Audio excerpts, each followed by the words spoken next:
वर्षा अग्रवाल, कान्हा के पन्ना में आपका हार्दिक स्वागत है। आज हम अलीगढ़ में हैं। जैसा कि हम सब जानते हैं, आज का जो दौर है, युग है, विज्ञान का युग है, वैज्ञानिक युग है। तो आज हम अलीगढ़ में एक अनूप शर्मा जी हैं, वे बहुत अच्छे साइंटिस्ट हैं। हम उनसे बात करेंगे, देखेंगे कि किस तरीके से वो अपने विज्ञान के विचारों को प्रस्तुत करते हैं। आपका नाम? मेरा नाम अनूप कुमार शर्मा है और बहुत बहुत आपका धन्यवाद जी।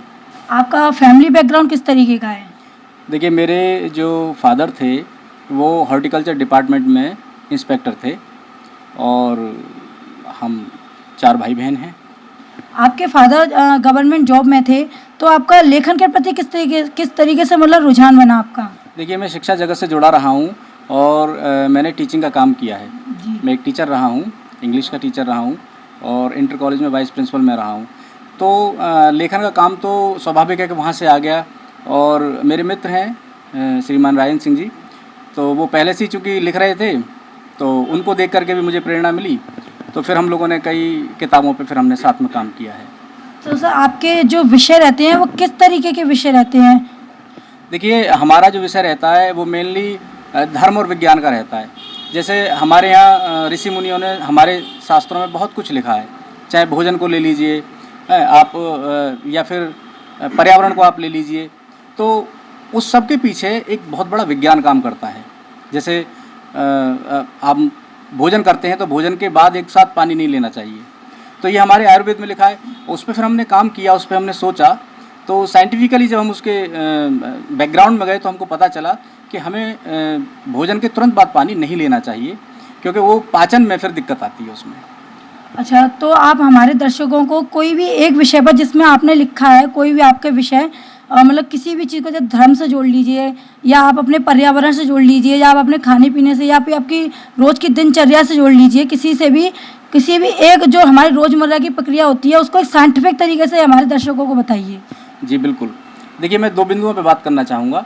एक तो शाकाहार की मैं बात करूँगा, जिसमें हमारा भोजन और पर्यावरण दोनों आ जाएंगे। देखिए, बहुत से लोग हैं जो, देखिए हमारे भारत में क्या, अब इसमें जिसको जो खाना है वो खाता है और सबको स्वतंत्रता है, लेकिन आप जो भोजन ले रहे हैं उसके पीछे बहुत सारी ऐसी चीज़ें होती हैं जो हमारी जानकारी में नहीं होती हैं कि हमको कैसा खाना चाहिए, कैसा भोजन खाना चाहिए।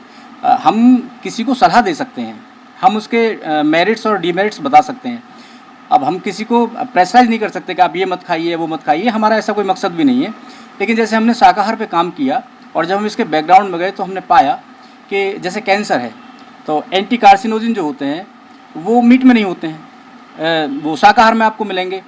अब देखिए, मांसाहारी लोग हैं, उनको बुरा लग सकता है, लेकिन सबसे बड़ी बात यह है कि हमें जानना होगा कि आज पानी की बहुत बड़ी कमी है। तो मीट का जो प्रोडक्शन होता है उसमें बहुत सारा पानी हमारा व्यर्थ चला जाता है, जबकि उतने पानी में बहुत सारी फसल पैदा हो सकती है। आज देखिए, 14 करोड़ से ज़्यादा परिवार हमारे भारत में ऐसे हैं जिनको पीने का साफ पानी मुहैया नहीं है। तो जहाँ एक तरफ तो हमको पानी मुहैया नहीं हो रहा है और दूसरी तरफ हम उस जल को जो है ऐसे बर्बाद करते चले जाएं, तो ये भी ठीक नहीं है। अब देखिए, आइंस्टीन का नाम सब जानते हैं, he was a great scientist. तो आइंस्टीन ने जब भूकंपों पे काम किया, जब देखा कि और फिर मांसाहार उसके बैकग्राउंड में था, देखा कि ईपी वेव्स उन्होंने नाम दिया था कि जब जानवरों का कत्ल किया जाता है तो उनकी चीख से दर्द तरंगें पैदा होती हैं, जिनको उन्होंने ईपी वेव्स का नाम दिया था। तो कहीं ना कहीं कत्ल खानों से, मांसाहार से कहीं ना कहीं भूकंप भी आते हैं। और ये बात हम नहीं कह रहे हैं, ये बात आइंस्टीन ने प्रूफ की है, जिसको उन्होंने ईपी वेव्स का नाम दिया था। और दूसरा हम बात करें, देखिए जल की बात, जहाँ तक हम अभी कह रहे थे, आज वैसे भी जल नहीं उपलब्ध है लोगों को, और जल भी बहुत कम रह गया है, लेकिन उसको भी हम लोग जो है ऐसे बर्बाद करते चले जाएंगे, तो वो भी चीज़ें ठीक नहीं है। तो हमको थोड़ा सोचना पड़ेगा। दूसरी बात पर्यावरण की है कि देखिए, अब क्लोरोफ्लोरो कार्बन जो होता है वो जितने भी मांसाहारी लोग हैं उनके लिए जो मांस जिन गाड़ियों में भर के जाता है, तो उसके तापमान को ठीक रखने के लिए वो क्लोरोफ्लोरोकार्बन होती है पीछे, है ना। तो वो जब उसमें जाती है तो वो ओजोन है उसके डोप्शंस में छेद कर देती है, जिससे कि ओजोन परत जो है वो क्षय होती है, और जिससे अल्ट्रावायलेट जो रेज़ हैं वो पृथ्वी पे आती हैं, जिससे हमारी स्किन की डिसीज़ हो जाती है ना, जिसको हम कहें सीधा कि स्किन कैंसर हो जाता है।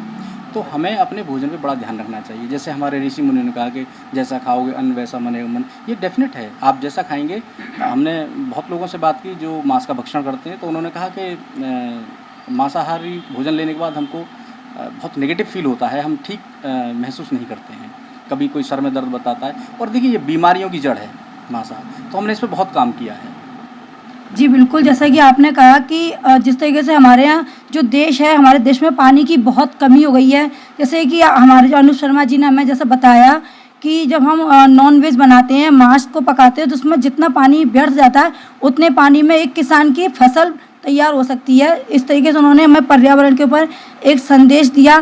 तो अनुप शर्मा जी, मैं आपसे एक बात पूछना चाहूँगी कि आप जो विषय चुनते हैं वो किस तरीके से चुनते हैं आप? मतलब आपने इस चीज़ों को साइंटिफिक रूप से ही कैसे मतलब सिलेक्ट किया कि धर्म को आपने किस तरीके से साइंटिफिक तरीके से जोड़ने की कोशिश करी आपने? देखिए मेरा जो बैकग्राउंड है वो बहुत ज़्यादा साइंटिफिक नहीं था। मेरे जो मित्र हैं श्री राजन सिंह जी, एक्चुअली वो उनकी अप्रोच साइंटिफिक है। तो जब हम लोग साथ साथ आए, क्योंकि मेरे मित्र हैं तो मैं उनको देखता रहता था काम करते हुए, और मेरे उनके बीच में विचारों का आदान प्रदान भी होता था। तो वहाँ से मुझे प्रेरणा मिली, वहाँ से हमने काम करना शुरू किया। एक्चुअली देखिए अगर आप कुछ भी कर रहे हैं तो वो ऑथेंटिक होना चाहिए और ऐसा होना चाहिए जिससे मानव को, समस्त मानव जाति को और पर्यावरण को, सभी को, मैं तो कहता हूँ कि पूरे विश्व को उससे फ़ायदा होना चाहिए। A mission to save our planet, हमारा ये मिशन भी है। और देखिए धरती हरी भरी रहे, धरती सुरक्षित रहे तो उस पर रहने वाले प्राणी भी सुरक्षित रहेंगे। तो हम दोनों का जो काम है वो यही है कि जो भी चीज़ें चल रही हैं उनको हम साइंटिफिक तरीके से लोगों के सामने लेकर के आएँ, जिससे कि लोग जान सकें और उन चीज़ों के ऊपर अपना फोकस करें और उनको फॉलो करें अपने जीवन में। यदि हम ऐसा कर लेते हैं तो देखिए मानव जीवन भी सुखी होगा और जीव जगत प्राणी जो है वो सभी सुखी हो जाएंगे, समृद्ध होंगे और पृथ्वी पर थोड़ी शांति भी बनेगी। क्योंकि मैंने अभी जैसा आपको बताया था कि मांसाहार की वजह से भूकंप भी आते हैं, मांसाहार की वजह से पानी की बर्बादी होती है, मांसाहार की वजह से बहुत सारा पॉल्यूशन होता है और ओजोन परत को भी बहुत बड़ा नुकसान होता है। तो अगर हम नहीं खाएंगे तो हम कितना बड़ा काम करेंगे। एक छोटा सा एक पॉइंट बता देता हूँ मैं आपको कि एक शाकाहारी व्यक्ति जीवन भर अगर मांस का भक्षण ना करे तो आप ये मान के चलिए कि कम से कम 70 टन ग्रीन हाउस गैसेज जो होती हैं वो बचती हैं। और एक मांसाहारी व्यक्ति अगर मांस का भक्षण करता है तो कम से कम 70 टन ग्रीन हाउस गैसेज का प्रोडक्शन कर देगा। तो कुल मिलाकर के इसके पीछे केवल हमारा मानना यही है कि जो चीज़ें समस्त मानव जगत को नुकसान पहुंचा रहे हैं तो उन चीज़ों से हमें बचना चाहिए। हमारा जीवन सार्थक होना चाहिए, दूसरों के लिए होना चाहिए, केवल अपने जीव या अपने पेट के स्वास्थ्य के लिए वो काम ना करें हम। तो हम सबसे यही अपील करते हैं कि सभी लोग इधर आएँ और शाकाहार को अपनाएं। जैसा कि आपने कहा कि हमारा जो काम है मानव जीवन के हित में होना चाहिए। जैसे हमारा देश है, वसुधैव कुटुंबकम की भावना हमारे समाज में है, उस चीज़ को हमारे अनुप शर्मा जी ने एक साइंटिफिक तरीके से व्यक्त किया है। और हम आपसे एक आखिरी प्रश्न पूछना चाहेंगे कि हमारे जो जन आज के जो युवा हैं जो इस तरीके से नरभक्षी हो रहे हैं, इस तरीके से मांसाहार का मतलब सेवन कर रहे हैं, तो उनके लिए आप किस तरीके से संदेश देना चाहेंगे कि वो जागरूक हों कि इस तरीके का भोजन ना करें? देखिए युवाओं को सोचना होगा, आगे आना होगा, क्योंकि पूरी दुनिया में सबसे ज़्यादा युवा भारत में रहते हैं और युवा शक्ति चाहे तो क्या नहीं कर सकती। युवा शक्ति जहाँ चली जाएगी, जिस दिशा में चली जाएगी, वहाँ केवल विकास होगा, वहाँ दिशा सब बदल जाएगा। तो युवाओं को कुछ भी खाने से पहले, क्योंकि युवा हैं, उनमें बुद्धि है, विवेक है, अपने बुद्धि विवेक का प्रयोग करें। वो उनकी अच्छी शिक्षाएँ आजकल लोग ले रहे हैं, तो वो केवल इतना जान लें कि वो जो कर रहे हैं उसके पीछे किस चीज़ का फ़ायदा है, किस चीज़ का नुकसान है। क्या ऐसा तो नहीं है कि वो केवल अपने स्वार्थ के लिए और बहुत लोगों का नुकसान कर रहे हैं। देखिए आज हम अपने स्वार्थ में जी रहे हैं, अपने लिए हम चीज़ें कर सकते हैं, सुविधाएं, लेकिन हमारी सुविधा कहीं आने वाली पीढ़ियों के लिए खतरा ना बन जाए, इसलिए उस पॉइंट पे हमको सोचना पड़ेगा। तो मेरा यही मानना है और यही सलाह है कि सभी युवाओं को इस ओर जरूर सोचना चाहिए और ज़्यादा से ज़्यादा शाकाहार को अपनाइए। आप स्वस्थ भी रहेंगे और आप दीर्घायु होंगे। जी बिल्कुल, हमारे अनुप शर्मा जी का कहना ये है कि हम ज़्यादा से ज़्यादा जितना हम शाकाहारी भोजन ग्रहण करेंगे उतना हमारा मन भी स्वस्थ रहेगा और हमारा तन भी स्वस्थ रहेगा, ना कि हम जब हम मांसाहारी भोजन ग्रहण करेंगे तब।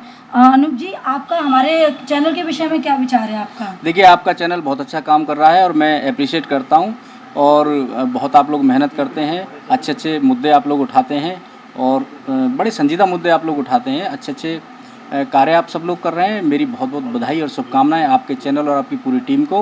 और मैं ईश्वर से प्रार्थना करता हूँ कि आप लोग अपने इस पथ पर ऐसे ही चलते रहें और आप सच्चाई को ऐसे उजागर करते रहें। आपका चैनल बहुत आगे जाए। आपको बहुत बहुत शुभकामनाएं। जी धन्यवाद। हमारे दर्शक भी आपका धन्यवाद करना चाहते हैं और हमारे चैनल से जुड़े रहने के लिए प्लीज़ सब्सक्राइब करें, शेयर करें। इसी के साथ जय हिंद, जय भारत।